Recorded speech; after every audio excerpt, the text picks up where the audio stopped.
That everything has its right time.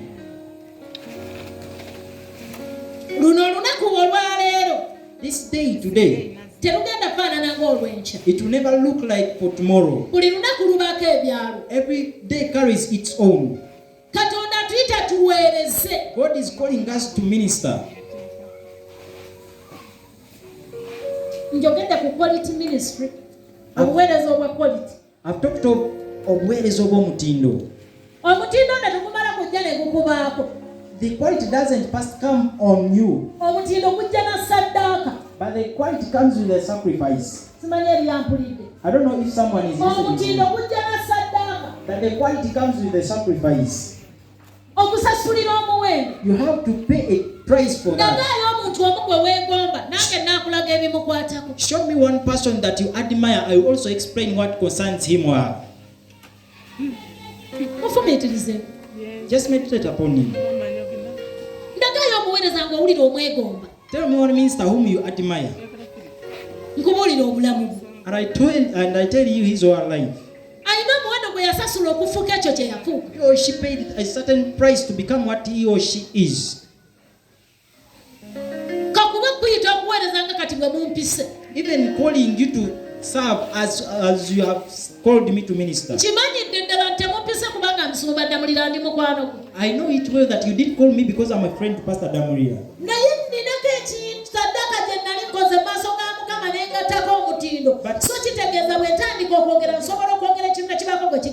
But it means that a certain sacrifice I made and I began to serve God, which means that if I speak something that on you.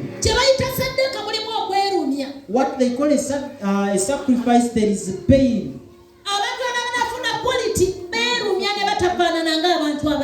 Those who will get the quality, they put pain on themselves and they learn to look like other people. By the time I got many girls, by the time she became to the youthful stage, she had a lot of girls who are friends.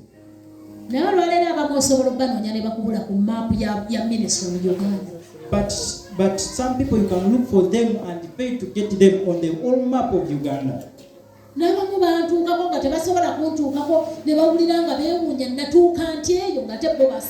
sometimes they want to approach me, but they cannot because they are wondering, how do I get to that level when they are still behind?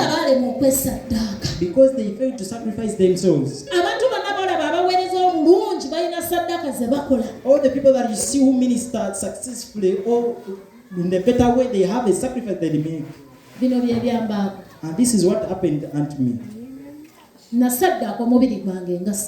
I sacrificed my flesh as a sacrifice in the days of my youth. The boys.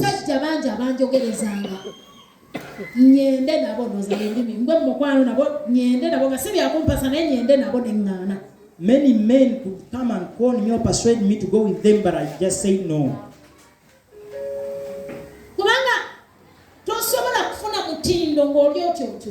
For you cannot receive the quality if you are just like that. There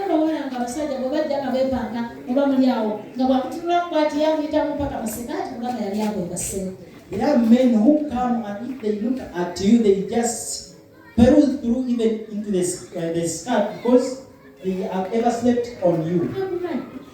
He knows you well. You have no value. At that age, my body, she sacrificed her body. Now someone is saying, maybe they never called you. For us, we are just close to men. I was beautiful, or I'm still beautiful. Don't laugh because you are beautiful.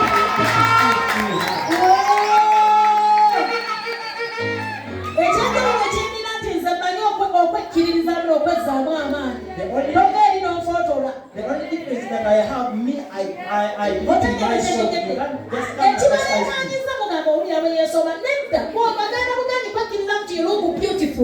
What made you to shout is because you think she's just proud of herself. Imagine imagine you cannot even encourage yourself and you can't know that you look good all the time.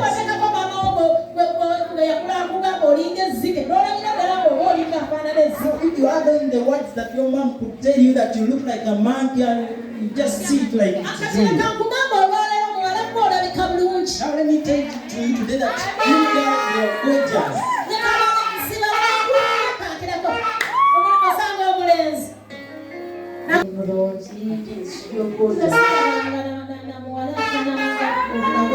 I've never seen someone who looks like and any person who they have never talked about that one. She's short like her.